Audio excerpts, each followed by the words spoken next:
देखिए अभी तक हमने जो पढ़ा है उसको थोड़ा रिव्यू दे दूं मैं, जी तो जी बताते चलते हैं। अभी तक हमने देखा है कि एक इम्पल्स मूव के बाद रिट्रेसमेंट बनती है, फिर इम्पल्स मूव आती है, और ये इम्पल्स मूव अपना पिछला जो हाई बनाया है उसमें उसको ब्रेक कर जाती है। जी जी ठीक है, इसको इसको हम कहते हैं ब्रेक ऑफ स्ट्रक्चर। जी ब्रेक ऑफ स्ट्रक्चर के लिए हमें सिर्फ एक कैंडल चाहिए जो उसके ऊपर क्लोज हो जाए। जी ठीक है, जी बिल्कुल। अब ब्रेक ऑफ स्ट्रक्चर के बाद हमारे पास ट्रेंड ज्वाइनिंग के लिए दो जगह होती हैं। दो जगह होती हैं। हाँ, एक तो लास्ट आपकी रजिस्टर थी वो सपोर्ट बन जाएगी आपके जी लिए, ये वाला एरिया। ठीक है, जी और दूसरा एरिया जो इस वक्त लास्ट सपोर्ट सपोर्ट होगी है। मार्केट में। जी जी ठीक है, हमने स्ट्रक्चर की सपोर्ट देखी है, ट्रेंड की सपोर्ट नहीं देखी। ट्रेंड की सपोर्ट तो देखो ये भी है, ट्रेंड की सपोर्ट तो ये भी है। जी ठीक जी है, हमने जो फ्रंट स्ट्रक्चर बना होगा ना 1 2 3, जी हमने उसकी सपोर्ट देखनी है कि इस वक्त आखिरी सपोर्ट क्या है, जहां से मार्केट अगर उसको ब्रेक करती है तो फिर हम सेलिंग में आ जाएंगे। जी जी इसका जो बेसिकली इसको मार्क कैसे करते हैं 1 2 और 3। जो 2 का एरिया होता है ना वो हमारे लिए बड़ा स्ट्रांग होता है और हमारा फोकस पॉइंट होता है।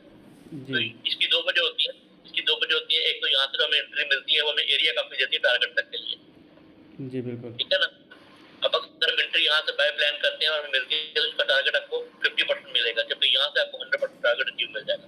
जी ठीक है, इसी तरह सेल ट्रेंड में भी इसको रिवर्स कर लें तो 1 2 3 के बाद हमारे पास दो एरियाज होते हैं ट्रेंड ज्वाइनिंग के लिए। एक ये वाला एरिया जो इस वक्त लास्ट आपकी रजिस्टर बनेगी, फर्स्ट रजिस्टर बनेगी, और ये एक लास्ट रजिस्टर बनेगी। हमारे पास दो ये एरियाज होते हैं ज्वाइनिंग के लिए। जी जी इसमें भी हमारे पास जो टू का एरिया होता है ना वो हमारा फोकसेबल एरिया होता है। अगर यहाँ से हमें ट्रेड मिलती है तो हमें अच्छा टारगेट दे देती है। जी ठीक हो गया, इसके बाद हमने एनगल्फिंग के रूल पढ़े थे कि एनगल्फ जो है ना वो कैसे होना चाहिए। जी उसमें अगर सेल ट्रेंड की एनगल्फिंग है तो वो पिछला अपना, पिछले कैंडल को हाँ पिछली कैंडल का विक तक विक वो तक का वो कवर करे उसको बॉडी। एरिया कवर करे, उससे पहले नहीं। अगर उससे पहले क्लोज होती है तो हमारे लिए वो एनगल्फ नहीं होगी। ठीक जी है, जी जी तो इसमें हमें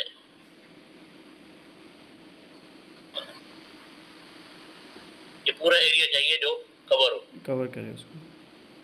हाँ, इसी तरह अगर सेल ट्रेंड है तो हमें बाय में एक पूरा एरिया चाहिए जी जो जो पूरा एक ऐसी कंडीशन है उस पूरे एरिया को कवर करे। ठीक है, सही। ये वाला एरिया उसकी विक बनी होगी। अब सेल ट्रेंड में लोअर विक की कोई इंपॉर्टेंस नहीं होती क्योंकि पहले वहां बायर्स होते हैं तो ये ऊपर विक लगती है। जी इसी तरह बाय ट्रेंड में इस अपर विक की वैल्यू नहीं होती क्योंकि अगर यहाँ पर बायर सेलर्स ना होते तो ये एरिया बनता ही ना। ठीक है ना, जी जी ये हमने अभी तक पढ़ा था। अब हम पढ़ेंगे कि हमें कैसे पता चलेगा कि एरिया 1 प्ले होने वाला है या एरिया 2 प्ले होने वाला है। सही हो गया।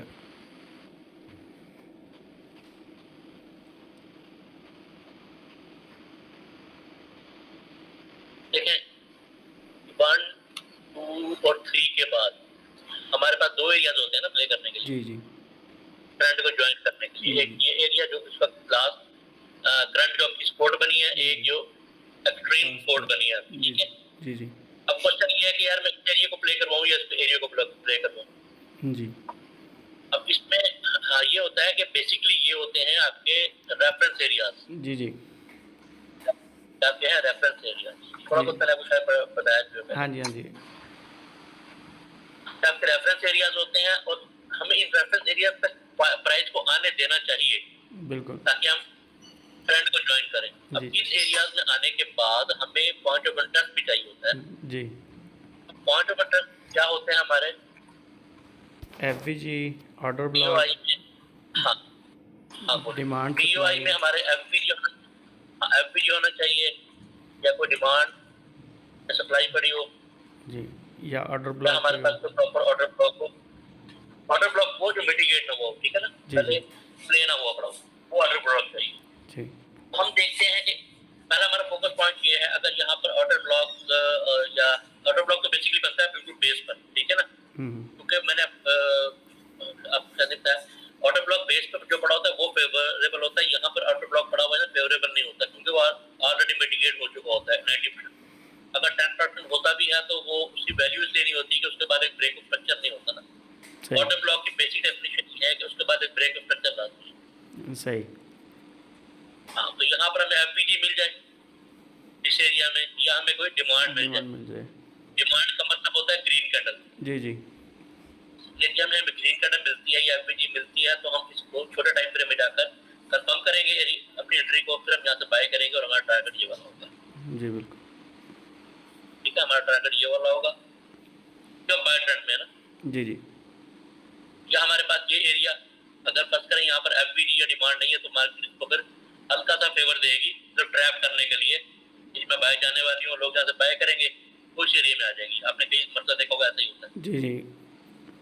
हाँ, जैसे तो हमें ये छोटी कल छोटी कल की ट्रेड में भी ऐसे किया था मार्केट ने। जी बिल्कुल ऐसे है। तो हम यहाँ पर हमने देखा, हमने पकड़नी है लॉन्ग ट्रेड्स, जी जी। हमने स्कैल्पिंग नहीं करनी। अगर यहाँ पर एफपीजी है वो नहीं है तो हम इसको फोकस नहीं करेंगे, चाहती है मार्केट पे चाहे। हमने वकार ट्रेड करनी रूल बेस्ड। जी ठीक है, जी। बाद मरता होता है कि एफपीजी भी नहीं होता, डिमांड भी नहीं होती यहाँ पर, वो मैं बताऊंगा फिर कैसे प्ले होती है मार्केट। तो फिर हम लोग देखते रह जाते हैं यार, इसमें तो एफपीजी भी नहीं थी, डिमांड भी एक्सपीरी एक ऊपर चली गई। सही। ठीक है, हाँ, क्योंकि प्रोबेबिलिटी देखनी होती है और उस वक्त ना नेचर ऑफ देखनी होती है आपकी कि इस वक्त नेक्स्ट मार्केट क्या करने वाली है। सही हो गया। हाँ, अब वो फिर बात का सब्जेक्ट है। अभी हमारा सब्जेक्ट है कि हम किस एरिया में एफबीडी या डिमांड को प्ले करवाएंगे। अगर एफबीडी या डिमांड नहीं है तो हम इस एरिया का वेट करेंगे, यहाँ पर हमें एफबीडी मिल जाए, डिमांड मिल जाए या ऑर्डर ब्लॉक मिल जाए, तो फिर हम इस एरिया को प्ले करवाकर इसे नीचे का एसएल देंगे और इसको फिर टारगेट यहाँ तक देंगे। सही हो। ठीक है, अब दूसरा इसमें ये बात कि ये जो एरिया है ना वन वाला, इसको बेसिकली याद रखना